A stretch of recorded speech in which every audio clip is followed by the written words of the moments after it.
Hi there, welcome to Unscripted with me, Grace. Thank you for making time for us as always.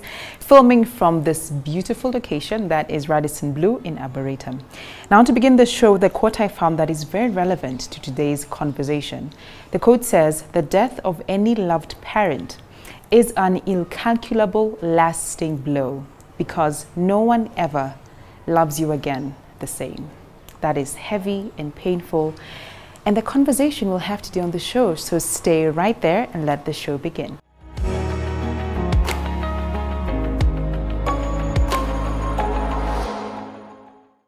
Losing a mom is never easy, and or even a parent, but I will say that everything will always turn for your good, especially if you trust in God, and His grace will always be sufficient. And for me, losing my mom, and also for justice never to be served for us was something different, but I also know that I chose to be the best mom to my daughter and also to the kids who maybe I will have later. And if you're there and you don't know what it means to to have a parent, I know it's never the same, but I know that the fact that you're here, you have a purpose. So even as I use my story to inspire someone or transform someone, just know that everything will work for your good.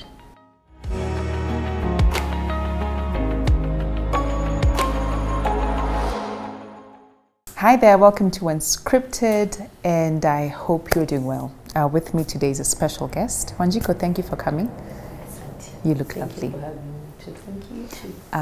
You can introduce yourself you can tell people, who you are and what you do or what you'd like them to know about you. I am Wanjiko Karaoke. I am a mom of a 7-year brilliant, beautiful girl. I am an entrepreneur. Okay. I'm also, I tend to call myself a transformational speaker. Oh, wow. Because I don't think I want to motivate people. I want to transform people. Lives. So I speak a lot, okay. And I'm also a woman who loves God. Amen. Yeah. I like that intro. Very nice. Yeah. I would not have done you justice. I like that. So let's go to the beginning and the reason why we're here today. We're talking about blended families. And for you, it happened in not a great way. You lost your mother during the August bomb attack that happened here in Kenya. Yeah. How old were you? Do you recall or remember, seeing it happen? How did you take the news? Take us back to that time. 7-year-old Wanjiko. I think I will remember because my mom used to work in Nairobi, okay, at Fundi Sacco. And I remember in August 1998, it was, I think August is when we closed our schools. Yes. So it was just a few days we were at home for the holidays, and my mom always used to leave early in the morning. Okay. So she left for work, yeah, kama kawaida. And then my dad used to work at Tharaka Nithi. Okay. So most of the time my dad used to go on Monday, he will come back on Friday. So Friday evening. Okay. But because 7th August was on a Friday, yeah, it was interesting that that day he was at home. So I remember around 10:30, there was a shaking. Yes. There was a shaking that happened that day. And then after all of that, us in Nairobi, you remember that day. Yeah, we remember something, that. Hearing something. And you're not sure what exactly it was. Yeah. And then, because we had TVs, we had those black and white TVs, and then all of a sudden from around, I think, 12, there was news on TV. Yeah. Like there was a blast in Nairobi. So, like even as a child, we related, but it was just, anyway. But I knew very well my mom used to work in Nairobi. So did your head go to his mom, okay? Yeah, it did. I remember very well my brother, who is older than me, yeah, he joked about it. He was like, "Hey, mama takuja kama amevunjika mguu." Because we knew, and we used to go to Fundi Sacco. Okay. Because Fundi Sacco is where we have the park right now, the bomb blast park. That is where the building was. Okay. So we used to go there. So we used to know that mom works in Nairobi. And then I remember telling my brother, as in, stop joking, it's not a joke. But then, like we continued with the day. Obviously, the news was flowing, and my dad had already left. He had left. He was supposed to go to Nairobi. Okay. So he had left. So we played, and I don't remember anything on that specific day, on Friday, but mom never came home. She never came home on that day. So that's when you started thinking or worrying. What? I think that night we never worried, because you see, most of the time she used to come home late from Nairobi. Okay. So by the time she arrives home, we are already asleep. So we just went to bed, just like, in the morning. Yeah. No, but the next morning on Saturday the 8th, people started flocking. At your house? Yeah. Okay. And I remember my dad, my aunt who is the last sibling to my mom, the sister to my mom, she came and picked us, like me, my brother and my sister. And she used to live in Pipeline, in Bakassi, so she took us there. Without saying anything? Without saying anything. Wow. But I remember I had a feeling. I was 7, but I just had something was wrong. You see, we can see my dad, and then all of a sudden, my aunt just come, gets that, and we take us to your place. And then even at my aunt's place, some of my aunts start coming in. And then the same day on Saturday, my grandma, mother to my mom, she came to Pipeline all the way from Muranga. I was like, hey, okay. And then, as kids, so they buy you snacks. Because what I really remember was soda Sprite, because I can't forget that. And we are wondering, okay. What's happening? And nobody's telling us anything. So at what point did you know you wouldn't see mom again? So on Sunday, because apparently this is something that I knew later, that my mom was found on Sunday. The blast happened on Friday. She was found on the rambles on Sunday. So on Saturday, on Sunday, my grandma went, like she left, and then she came back. And then when she just entered on the door, she just looked broken. Like she just looked sad. And I remember she went and sat on like a one-seater. I remember she went and sat there, and then we came out from the bedroom and came and asked her, what's wrong? Mama ko wapi? And then she told us. Before, on Saturday we had asked, let me go back a bit. On Saturday we were asking where mom was, and they were telling us alienda ushago. So on Sunday when Shosho came, so akakuja akaketi, si tukatoka bedroom, and then we came and she was like, we asked her mama ko, and then she just she said she's in heaven. Like, at that age, did you understand what that meant? How did yeah, I did.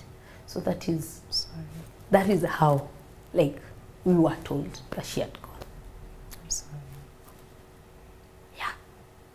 I'm sorry, when did you go? How was it growing up without having your mom with you? Grace, I tell people that one of the things I remember about her was like, life for us was never the same. Because musema Grace, sisi tulikuwa wale watoi wa esto. What do you mean? Like we had everything. I see.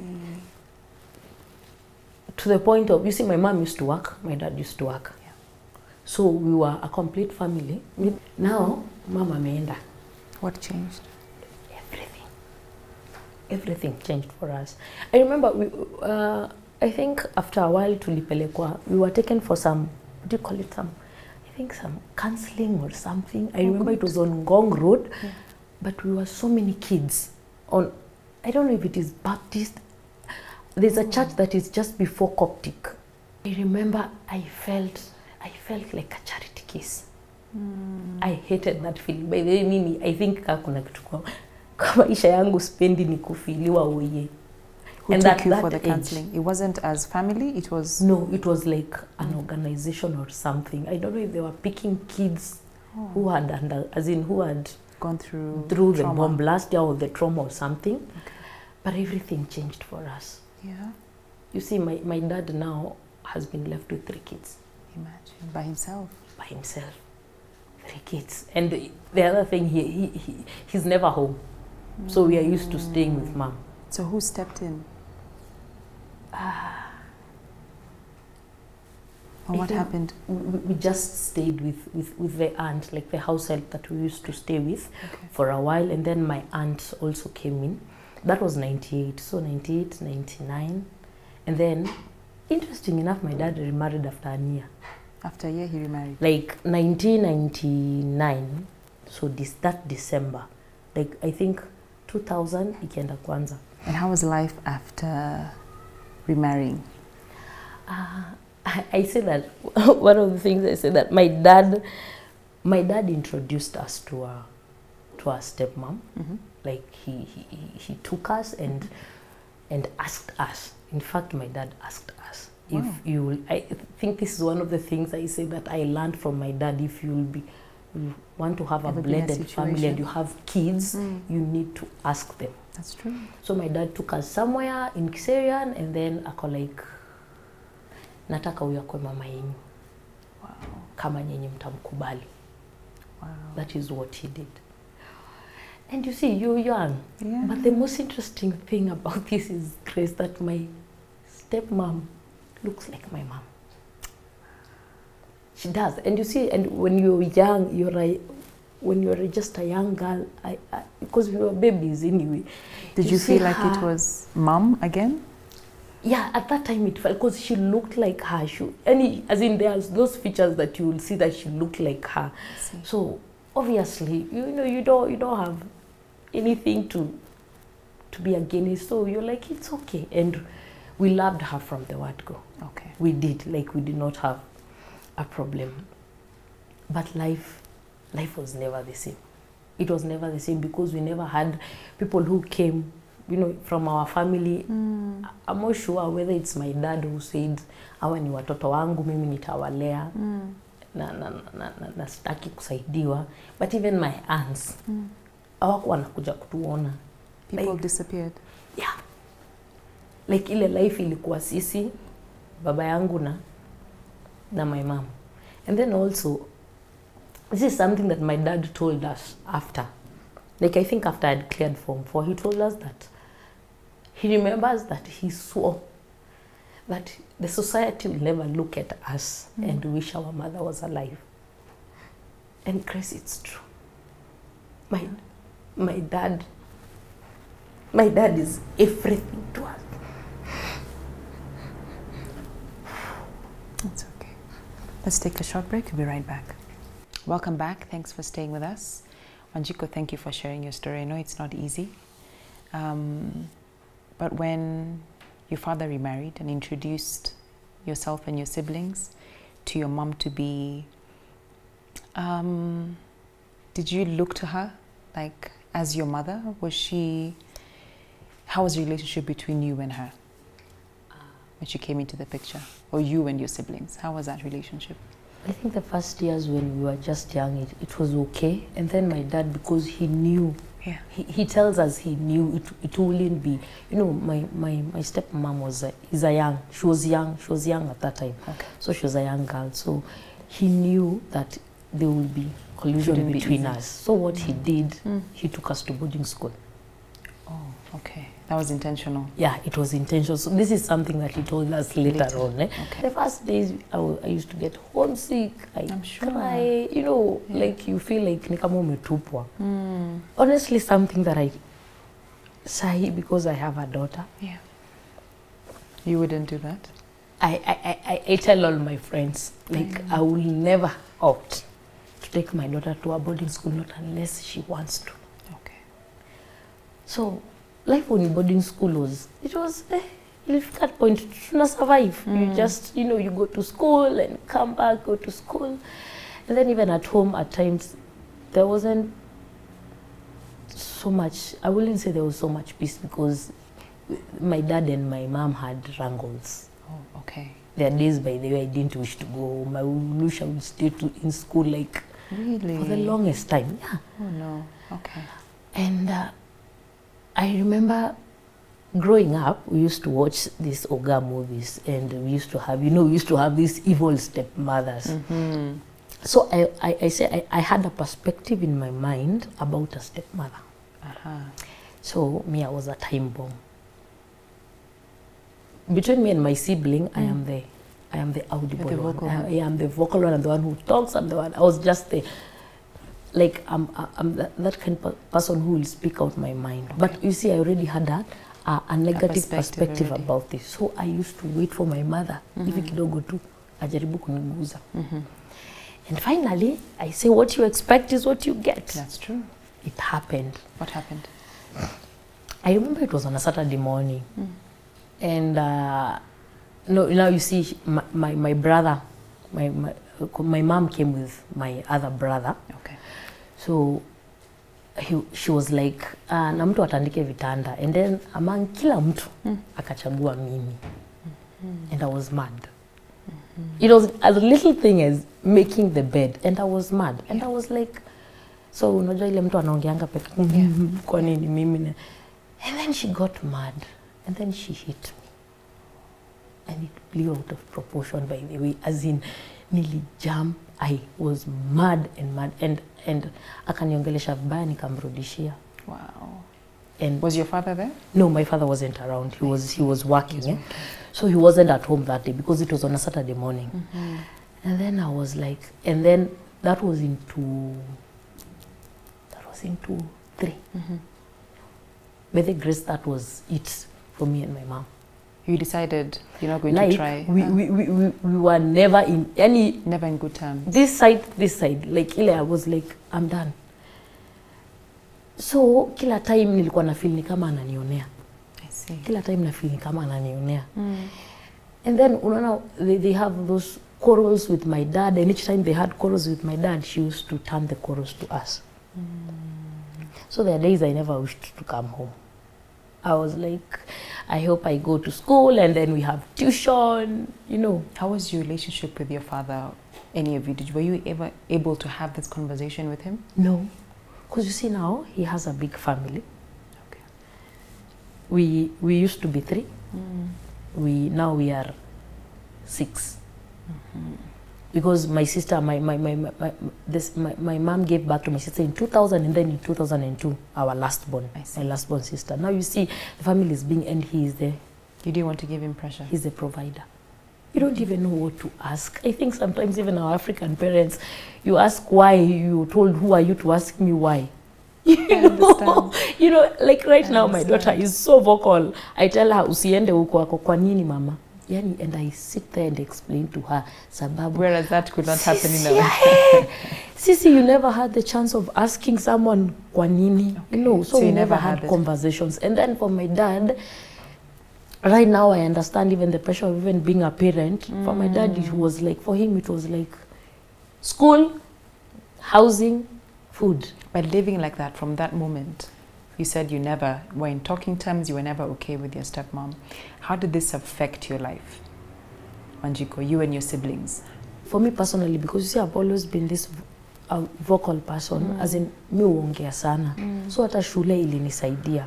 Okay. Like, I used to be, you see, in school, outlet, yeah, in school, I am in music, I am a soloist, where I am doing this, I am a scout. Okay. So it really affected me, like, in my head. Like, I think, kuongea ilikuwanga inanisaidia sana. I see.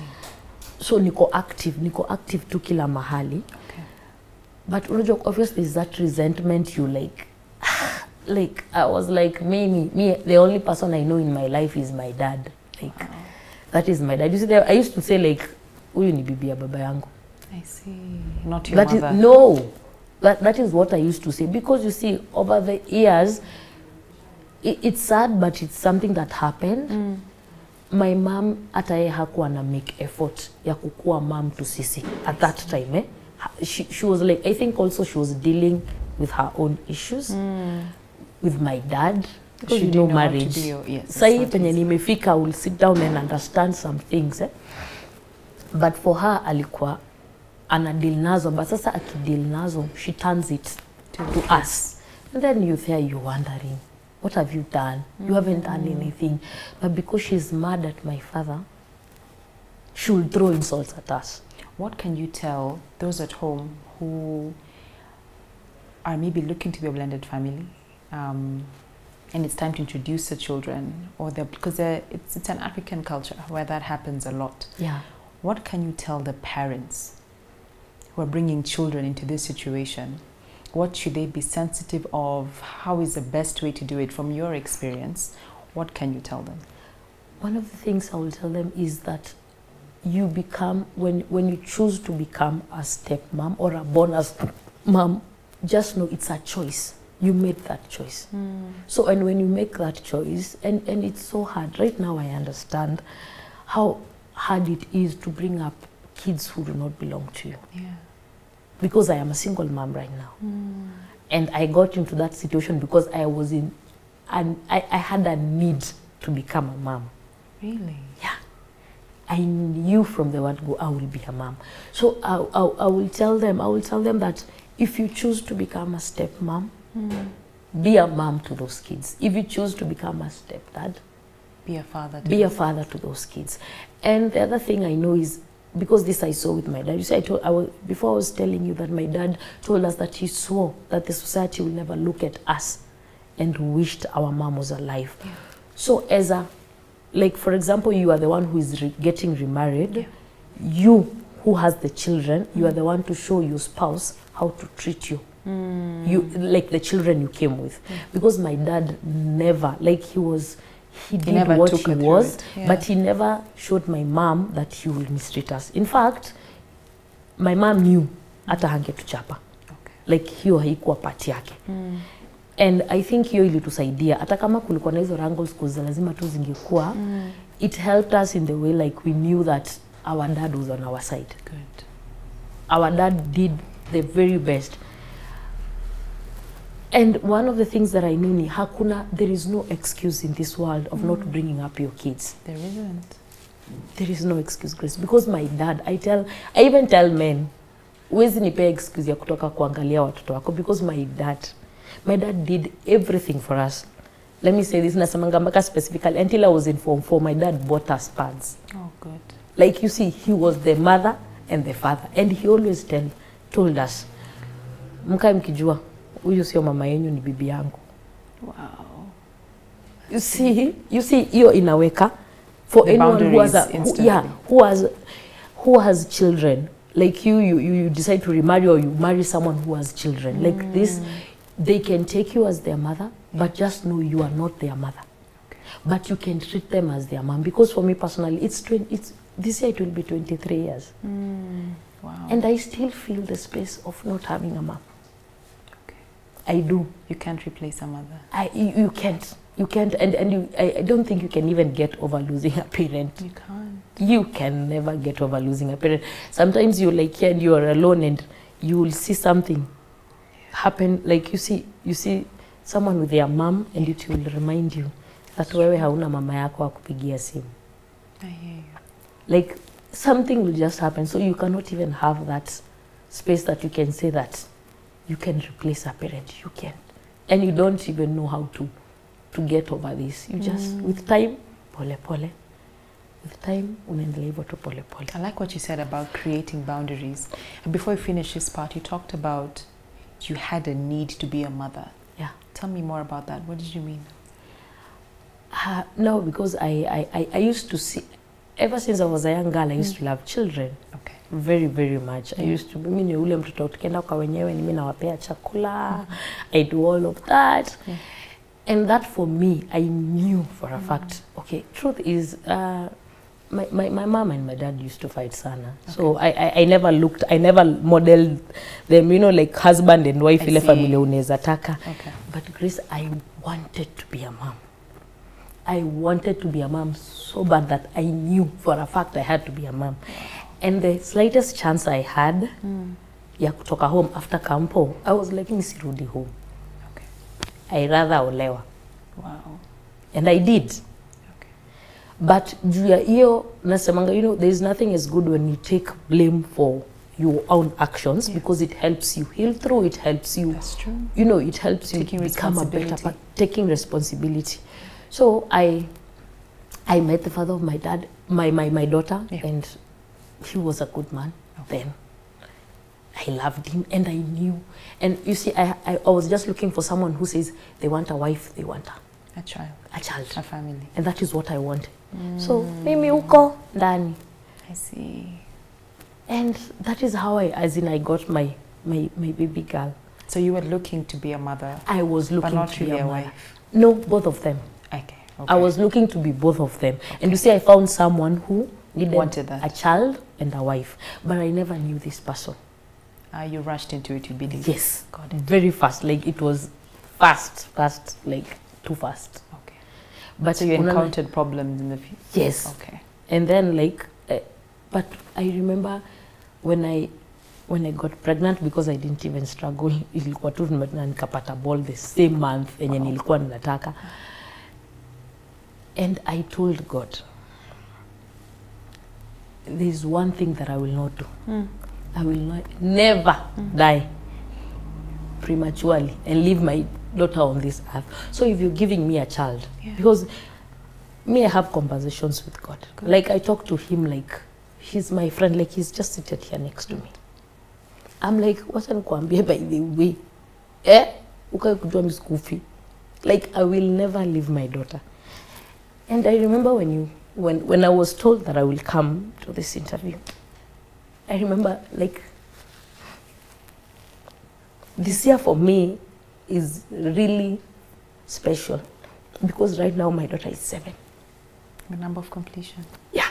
And she already turned 7. So the age she is right now is when I lost my mom.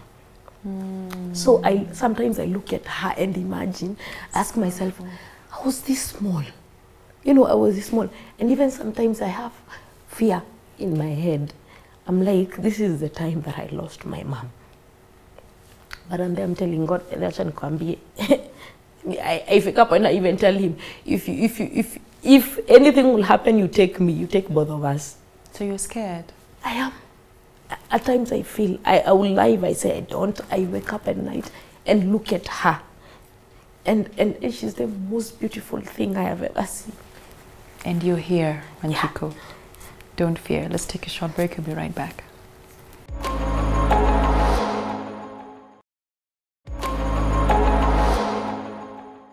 Now, Wanjiku, I don't know how many years later, I said 23, yeah? Since mom passed. And you do have a stepmom. Did you ever get to the point where you resolved the relationship, where you forgave her and now you're okay? And how did you do it if you did? I would say in 2015 I got born again. Okay. That was my turning point. There's a story, a long story behind that, which is also what led to another that? one. Yeah, what led to that? What led to that? I'm curious to know. I went through, okay, I had left my marriage. So like 2 months later, I got raped. Immediately after I'd left my home, my matrimonial home. So I knew, I say that, Grace, if God did not find me then, I would have died. So sorry. I would have died. So 12 days later, after 20th May, 12 days later, that was 15th June. I say I got a transformation, like I met Christ. Amen. I was at home alone with my daughter, and I remember I used to feel so much pain in my chest, and I was asking God, like, what did I ever do to deserve this? You see, nini nimefanya. But that day, I told myself, one, my mom died, I survived. We grew up not getting anything, I survived. I got married, I got a child, nikatoka, I survived. I got raped, nikaamka yosiku. I remember that night, that 28th May 2015, during that incident, I remember looking up at heaven, by the way, and I still told God, ujue mimi sikufi. Juu mtoto wangu hana mtu mwingine kwa hii dunia, ni mimi peke yangu. And that is how I had the strength to. So that day I told God, I survived that. Amen. And I am still here. So I asked myself a question. What does that mean?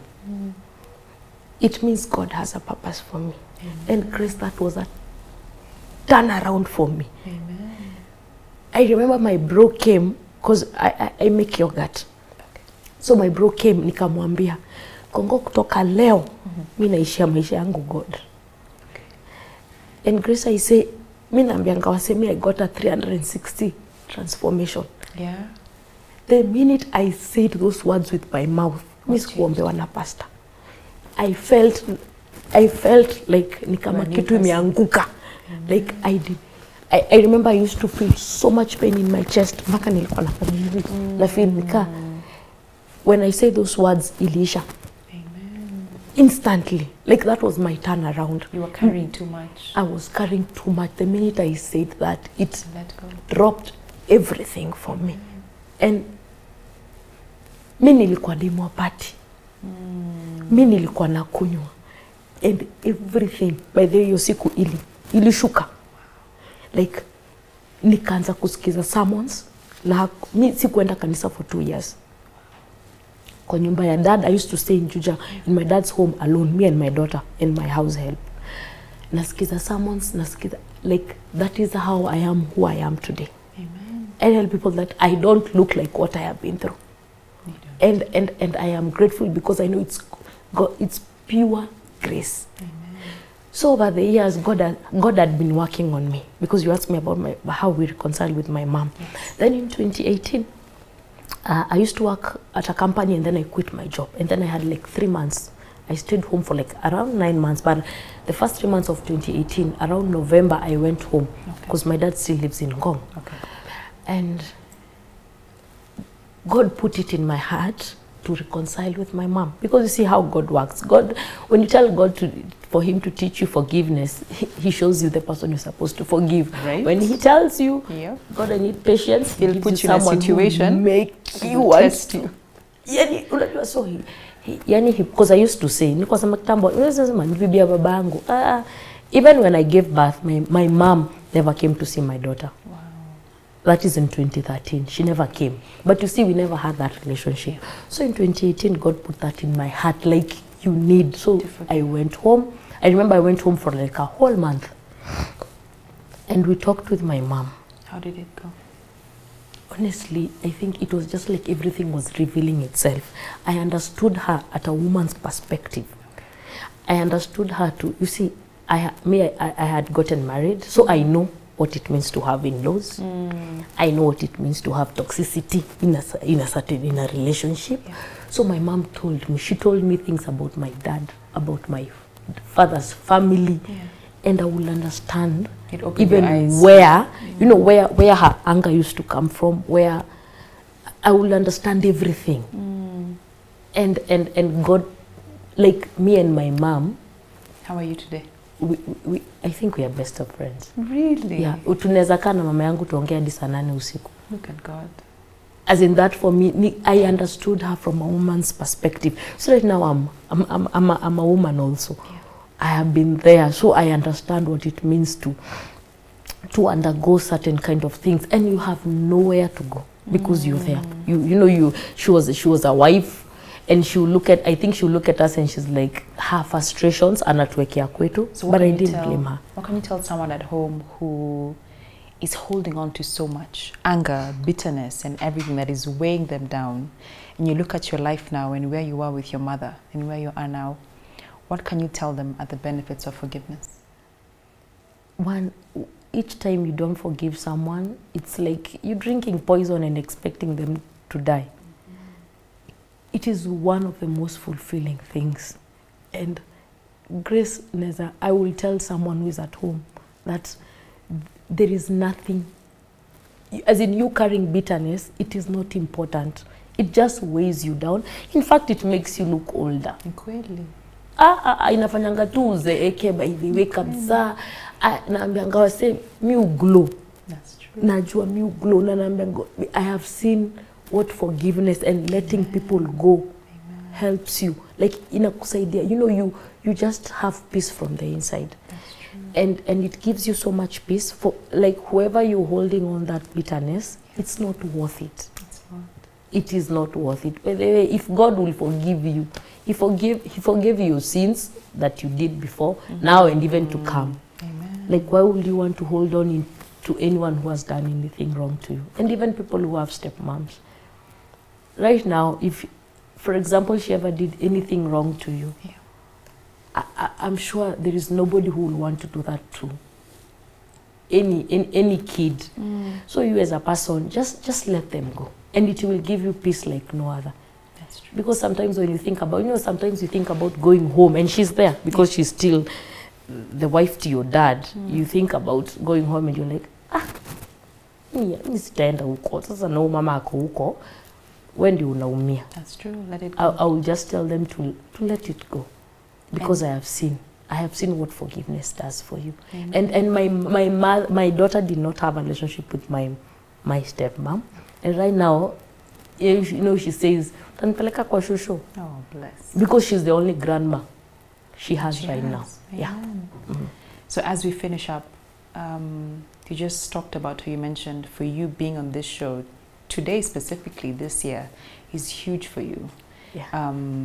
Your daughter was 7, or rather your daughter is 7, and you were 7 and your mom passed. What has given you the conviction to come and share your story here today?